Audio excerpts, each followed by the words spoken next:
हिंदुस्तान में कम से कम 20-25 लाख मजदूर ऐसे हैं जो कि इस खाड़ी उद्योग के कारण रोटी रोजी के लिए मोहताज होने की तरफ चल पड़े हैं। और इसमें उनकी कोई गलती नहीं है, यहाँ तक कि उन फैक्ट्री मालिकों की भी कोई गलती नहीं है। इस सरकार की जिम्मेदारी थी कि वो भाई सरकार ने 80 के दशक में ऐलान किया था कि हम एक गैस ग्रिड बनाएंगे। इस सरकार की बात नहीं कर रहे, पिछली सरकारें भी जिम्मेदार होती हैं। एक गैस ग्रिड बनाएंगे, नहीं बनाई। नमस्कार दोस्तों, कैसे हैं आप लोग। उम्मीद है आप सभी अच्छे होंगे। मेरे साथ अभय दुबे जी जुड़े हैं। सर बहुत बहुत स्वागत है आपका 4 PM पर। सर किस तरह से देखा जाए ये युद्ध जो है अब किस तरफ जा रहा है, क्योंकि हम देख रहे हैं स्पेन जो कि नाटो कंट्री है, उनके जो राष्ट्रपति हैं वो कहते हैं कि ये युद्ध पूरी तरीके से अनुचित है, ऐसा नहीं होना चाहिए। और उन्हीं के बयान को पोस्टर छपाकर मिसाइलों पर रखकर ईरान जो है अब हमले कर रहा है इजराइल पर या अमेरिका पर। तो किस तरह से देखें सर इसको। देखिए, स्पेन नाटो देशों में एक ऐसा राष्ट्र है जिसने बिल्कुल शुरू में ही बिल्कुल स्पष्ट कर दिया था कि वो डोनाल्ड ट्रंप की जो खाड़ी युद्ध की डिजाइन है पूरी की पूरी, और इजराइल के साथ उनका जो एक्सिस है, इजराइल के साथ जो उनकी धुरी बनी हुई है, वो उसके साथ नहीं है। डोनाल्ड ट्रंप को उनकी ये बात बहुत बुरी भी लगी थी और डोनाल्ड ट्रंप ने नाम लेकर स्पेन के राष्ट्रपति की और स्पेन के राजनीतिक नेतृत्व की निंदा की थी और उनका एक तरह से उपहास किया था, जैसा कि उनकी आदत है। जो उनके विरोधी होते हैं उनको कहीं वो कायर कहते हैं, कभी कुछ कहते हैं, कभी कुछ कहते हैं। वो सारे नाटो देशों को ही कायर कह चुके हैं, लेकिन अभी तक नाटो ने ऐसा कोई भी आधिकारिक कदम नहीं उठाया है जिससे ये लगे कि नाटो देश होर्मुज जल डमरू मध्य में अपने जहाज भेजने के लिए तैयार हैं, या नाटो देशों की सेनाएं जो कि यूरोप की मिलीजुली सेनाएं होंगी, जाहिर है, वो वहां पर अपने लोगों को मरवाने के लिए तैयार हैं। उन लोगों का साफ मानना यह है कि ये पूरा रायता डोनाल्ड ट्रंप ने और बेंजामिन नेतन्याहू ने मिलकर फैलाया है। ये उनकी जिम्मेदारी है कि उस रायते को बटोरें। वो खुल के उनका कोई विरोध नहीं करना चाहते, इसलिए विरोध नहीं करना चाहते कि नाटो और अमेरिका के जो बहुत पुराने रिश्ते हैं, और नाटो के जरिए ही अमेरिका पश्चिमी यूरोप को वो सुरक्षा का आश्वासन देता रहा है। इसी सुरक्षा के आश्वासन के तहत पश्चिमी यूरोप ने द्वितीय विश्व युद्ध के बाद में डिफेंस बजट अपना बहुत कम कर दिया था और फौज फांटे पर उन्होंने कोई खास खर्चा किया नहीं। बाकी सारा जितना भी पैसा उनके पास बचा उसको वो अपने विकास में और अपनी समृद्धि में लगाते रहे। तो पश्चिमी यूरोप की समृद्धि का एक बहुत बड़ा कारण यह है कि पश्चिमी यूरोप की फौजी सुरक्षा की जिम्मेदारी अमेरिका उठाता रहा, लेकिन डोनाल्ड ट्रंप ने आके अपना हाथ पीछे खींच लिया। और पहले तो उन्होंने धमकी दी कि हम हाथ पीछे खींच लेंगे, उसके बाद आखिरकार उन्होंने अपने हाथ पीछे खींच लिया। और इस युद्ध को छेड़ने से पहले नाटो तकरीबन डिफंक्ट पड़ा हुआ था। नाटो बिल्कुल डिफंक्ट पड़ा हुआ था, ऐसा लग रहा था अब नाटो समाप्त हो जाएगा, उसका कोई महत्व नहीं रहेगा। फिर डोनाल्ड ट्रंप ने युद्ध छेड़ा। युद्ध छेड़ने के शुरुआती दौर में भी उन्हें नाटो की याद नहीं आई। उन्होंने कोई नाटो से कोई अपील नहीं की, ना नाटो के देशों से उन्होंने कोई पूछताछ की, ना उनसे कोई राय मशविरा किया इस युद्ध को छेड़ने से पहले।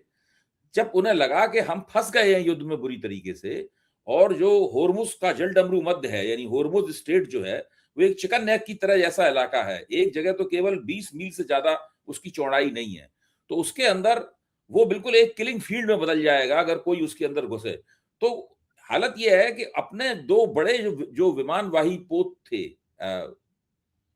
जो एयरक्राफ्ट कैरियर्स थे अमेरिका ने उनको भी पहले तो होर्मुज से बहुत पीछे निकाल, कई 100 किलोमीटर वो पीछे ले गए उनको।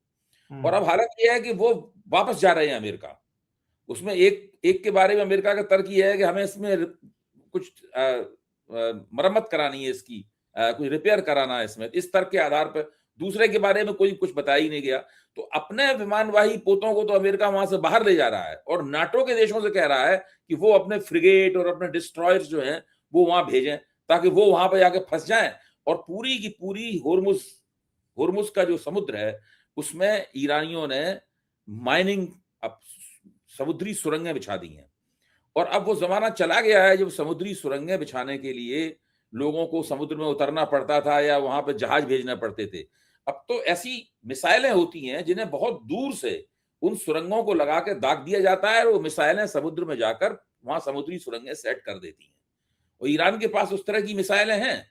तो वहां पर जब तक ईरानी जहाज किसी भी जहाज को एस्कोर्ट ना करें, तब तक कोई जहाज वहां से गुजरेगा तो वो उन सुरंगें फट जाएंगी और वो उसी का शिकार हो जाएगा। और अगर उसके अंदर तेल भरा होगा तो वो और भी ज्यादा धू धू करके जलेगा। तो जो होर्मुज का इलाका है वो बहुत ही खतरनाक इलाका बन चुका है। इस बात को डोनाल्ड ट्रंप भी जानते हैं, नरेंद्र मोदी भी जानते हैं और बेंजामिन नेतन्याहू भी जानते हैं।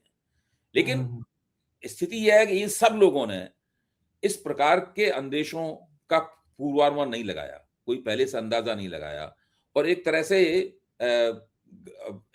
डींगे मारते हुए, शेखियां भगाते हुए एक हफ्ते के अंदर ईरान को घुटनों पे ला देंगे, इस युद्ध का श्री गणेश इस युद्ध का आगाज कर दिया। और आज स्थिति यह है कि सब लोग बुरी तरीके से फंसे हुए हैं।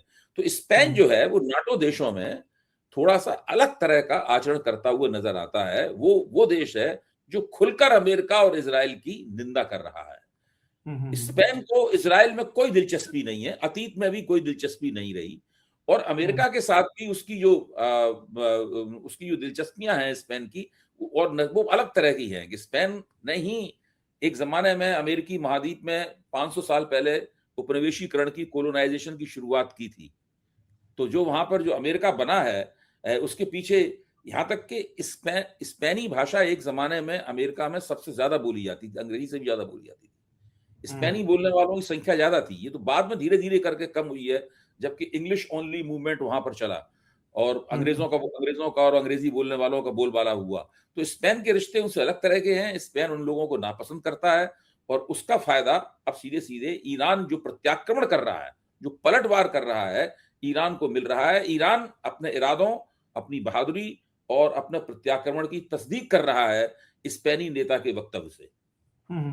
अच्छा, जो डिएगो गार्सिया तक जो पहुंच हो गई है ईरान की, ये कहीं ना कहीं दुनिया को भी हैरान कर रही है और ट्रंप को भी हैरान कर रही होगी, क्योंकि ईरान तो अब ये हालत में आ गया है कि हम घर में घुस के मारेंगे अगर आप जो है ऐसा कुछ करेंगे हमारे साथ, या फिर आप जो है अगर शांत नहीं हुए। और जिस तरह से इस्तीफे, जिसका जिक्र जो है बात पहले आपने जो है संजय शर्मा जी के साथ में की भी है, जिस तरह से इस्तीफा हुआ है और कहा यह जा रहा है कि मतलब ईरान कोई खतरा नहीं था अमेरिका के लिए, बावजूद इसके उस पर हमला कर दिया गया है, दबाव में आकर हमला कर दिया गया है। कहीं ना कहीं ट्रंप की नीति, ट्रंप के लोग ही जो है उनके खिलाफ जो है अगर अब बोल रहे हैं, और जो पहुंच ईरान की हो गई है, डिएगो गार्सिया तक जो है अगर उनकी मिसाइल जा रही है, तो कहीं ना कहीं ये चीजें किधर जाएंगी। मैं दो बातें इस पे कहूंगा। पहली बात तो यह है कि सारे जो डिफेंस के प्रतिरक्षा के विशेषज्ञ हैं, उनका मानना यह है कि हम सब लोगों को अंदाजा ये था कि ईरान की मिसाइलों की रेंज जो है, जो मारक रेंज है उनकी, अधिकतम 2000 किलोमीटर तक है उनकी मारक रेंज। उन्हें यह अंदाजा नहीं था कि वो 4000 किलोमीटर दूर स्थित डिएगो गार्सिया पर भी हमला कर सकते हैं। अच्छा, ठीक है, वो दोनों मिसाइलें अपने निशाने पर उस तरह नहीं गिरी जिस तरीके से ईरान चाहता था। एक मिसाइल को बीच में इंटरसेप्ट कर दिया गया और एक मिसाइल कुछ और निशाने से भटक गई। लेकिन ये तो बिल्कुल स्पष्ट हो गया कि ईरान के पास क्षमता है, वो डिएगो गार्सिया पर हमला कर सकता है। डिएगो गार्सिया ब्रिटिश अमेरिकी अड्डा है। डिएगो गार्सिया से ही जितने भी B-52 बम वर्षक हैं वो डिएगो गार्सिया पर उतरे और उन्होंने वहां से ईरान के ऊपर अपनी उड़ानें भरी, और जो बम्बार्डमेंट की, ईरान पर जो बमबारी की गई ईरान पे, उसमें डिएगो गार्सिया अड्डे का इस्तेमाल किया, इसलिए ईरान ने उसके ऊपर हमला किया। लेकिन इससे पूरा यूरोप सतर्क हो गया है। अगर ईरान के पास 4000 किलोमीटर तक मार करने वाली मिसाइल है, इसका मतलब ब्रिटेन और जर्मनी जैसे देश भी पूरी तरह सुरक्षित नहीं है उसकी मार से, वहां तक मार कर सकता है। अमेरिका इसलिए सुरक्षित है क्योंकि अमेरिका 11000 किलोमीटर दूर है, क्योंकि अमेरिका 11000 किलोमीटर दूर है। और अमेरिका की ये दूरी जो है, ये पूरे इतिहास में अमेरिका को फायदा देती रही है। इसीलिए अमेरिका की धरती पर कोई युद्ध ही नहीं हुआ है आज तक। अमेरिकी सैनिक दूसरों की धरती पर युद्ध करते रहे, अमेरिका पर कोई हमला नहीं हुआ आज तक, कोई युद्ध भी नहीं हुआ आज तक।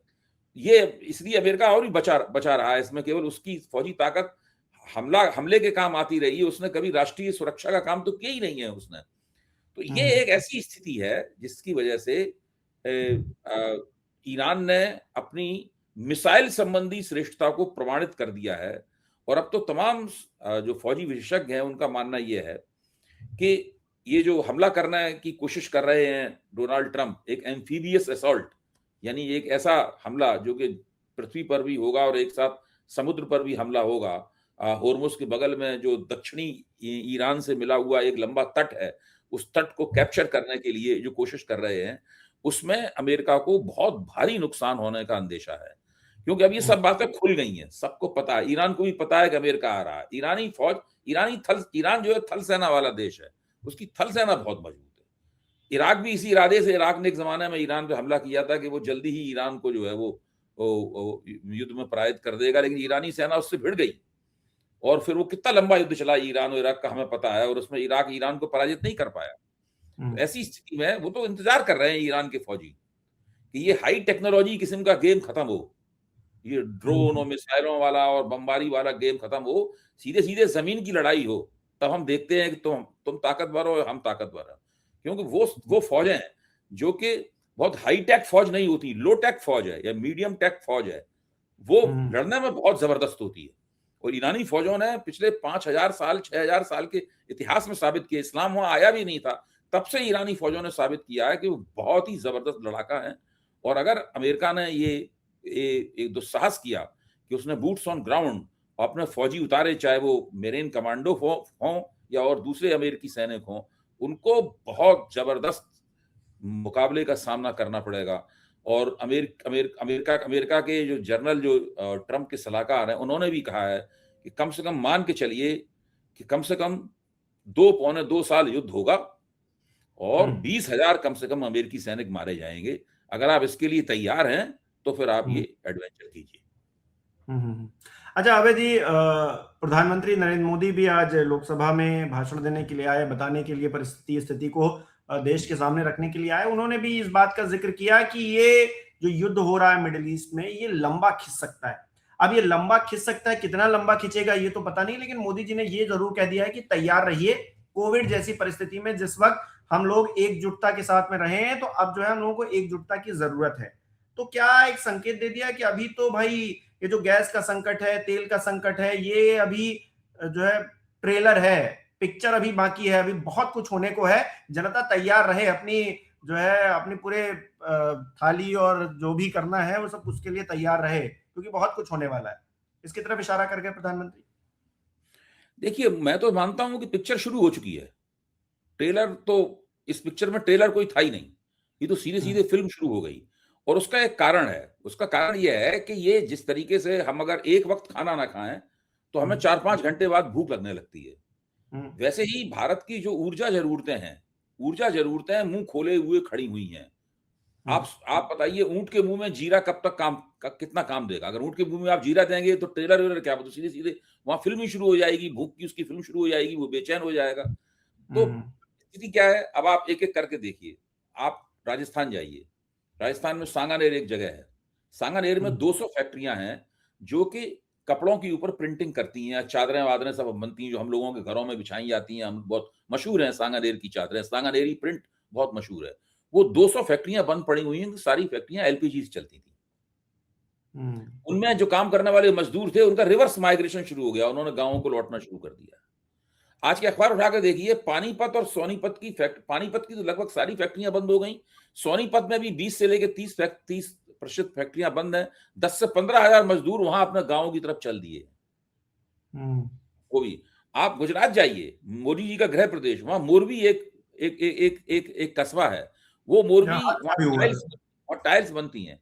60,000 करोड़ रुपए का बिजनेस धंधा होता है वहां पर।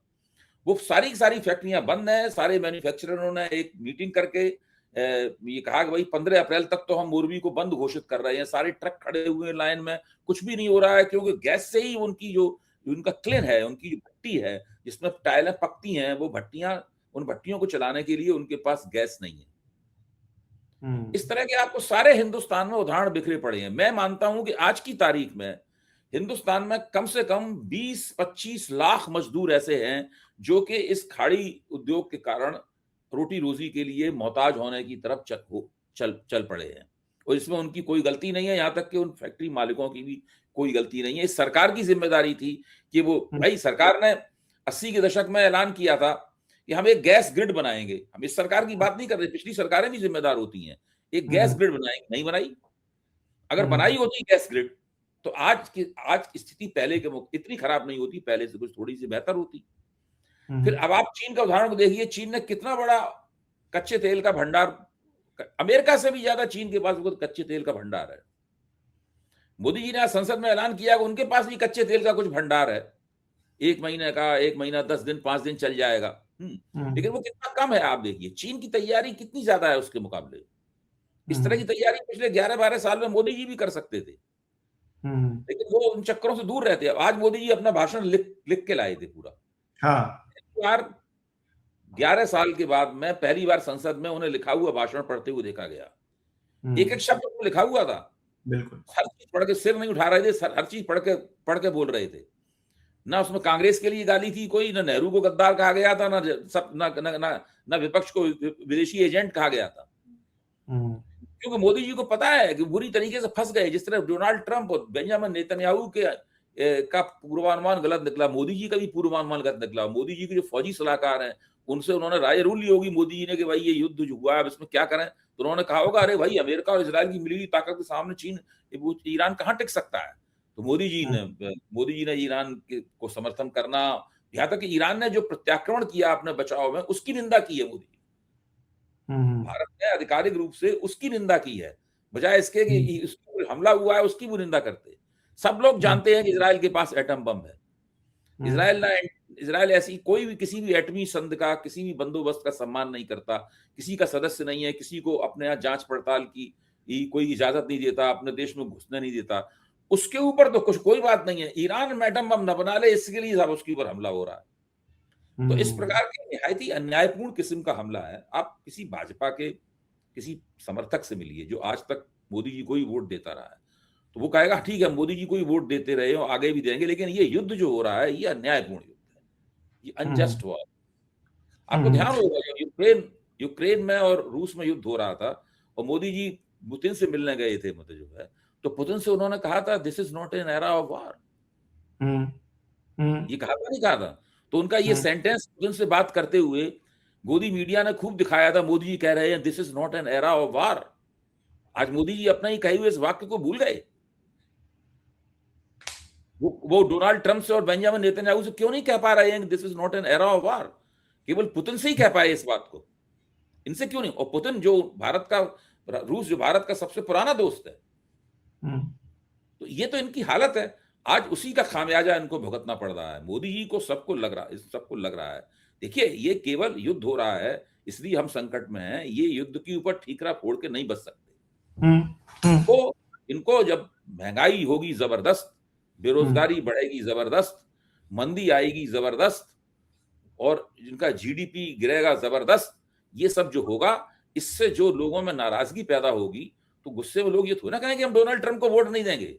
डोनाल्ड ट्रंप थोड़ा यहाँ पर चुनाव लड़ने आएंगे, मोदी जी को चुनाव लड़ना पड़ेगा। और आप देख लीजिए प्रतिदिन इनके खिलाफ एंटी इनकम्बेंसी की परतें लगती जा रही हैं। वो कब राजनीतिक रूप से बोलेंगी ये आगे जाके हम लोगों को पता चलेगा। देखिए कोविड में भी इन लोगों की बद इंतजामी थी, जो 2024 में इनका जो बहुमत गया है उसमें उस बद इंतजामी की भी भूमिका है। ऐसा नहीं है उस बद इंतजामी की कोई भूमिका नहीं है उसके अंदर।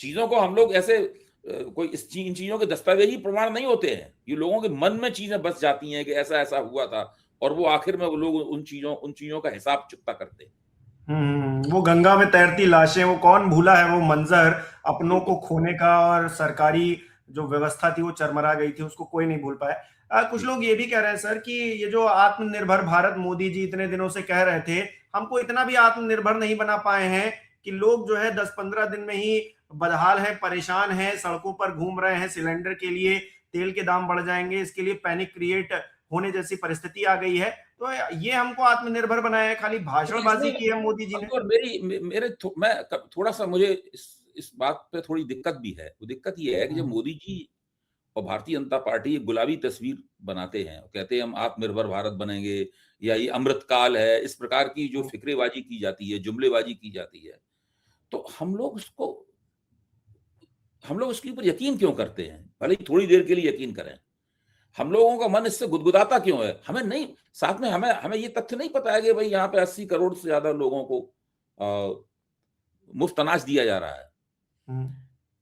आप बिहार में चुनाव जीते, वहां पे बिहार में जिन औरतों को 10,000 रुपया दिया गया था उनमें से 90% औरतों ने 10,000 रुपए की रकम अपनी जिंदगी में देखी नहीं थी। तो जब जिस देश में लोगों की ये हालत है, उस देश में आप आत्मनिर्भरता की मृत तृष्णा किसको दिखा रहे हैं? आप ये झांसा किसको आप दे रहे हैं? और लोग झांसे में क्यों आ जाते हैं? एक सरकार जो निरंतर झूठे प्रचार के ऊपर टिकी हुई है, जिसने सिर्फ गुलाबी और झूठी तस्वीर बना के ही इतने दिन किसी तरीके से काट दिए लोगों को उल्लू बनाकर, वो सरकार तो इसी तरह की जुमलेबाजी में लगातार माहिर है। आज भी इन्होंने जो संसद में भाषण दिया है, उसमें भी जो अपनी कमियां रही हैं उनको छिपाकर लपेटा लपाटी करके अपनी कामयाबियां पहले गिनाई हैं और उसके बाद में फिर एकता वगैरह का आह्वान किया कि हमने ये किया, हमने डीजल की ट्रेनें करके इलेक्ट्रिक की ट्रेनें लगवाई, हमने इतनी ज्यादा इलेक्ट्रिक की बसें चलवाई, हमने बिजलीकरण किया। इन्हीं सब बातों में उनकी विफलताएं भी छिपी हुई हैं। भाई हिंदुस्तान में बिजलीकरण कैसे हुआ? हिंदुस्तान में बिजली कोयले से बनती है, पानी से बनती है हिंदुस्तान में बिजली, इसलिए आप बचे हुए। अगर आपका आधुनिकीकरण हो जाता है बिजली का तो आप नहीं बचते। यूरोप में तो बिजली गैस से बनती है। तो ये जो मोदी जी का ये जो पूरा मामला है, जिसको मीडिया के जरिए हम लोगों को थमाया जाता है, हम लोगों को जरा अपने गिरेबान में ही मुंह डाल के देखना चाहिए कि हमारा जो मध्य वर्ग है वो इस प्रकार की झूठी और जलील किस्म की बातों के ऊपर पल थोड़ी देर के लिए ही सही लेकिन यकीन क्यों करता है। अभय जी बहुत बहुत शुक्रिया आपका जुड़ने के लिए, तमाम बातचीत के लिए बहुत बहुत धन्यवाद आपका। हमारे दर्शक किस तरह से देख रहे हैं इस विषय को कमेंट करके जरूर बताएं। इस वीडियो को लाइक करना, शेयर करना मत भूलिएगा। हमारे चैनल को सब्सक्राइब नहीं किया तो वो भी जरूर कीजिएगा। आप हमें सहयोग भी कर सकते हैं ज्वाइन बटन पर क्लिक करके। बहुत बहुत धन्यवाद।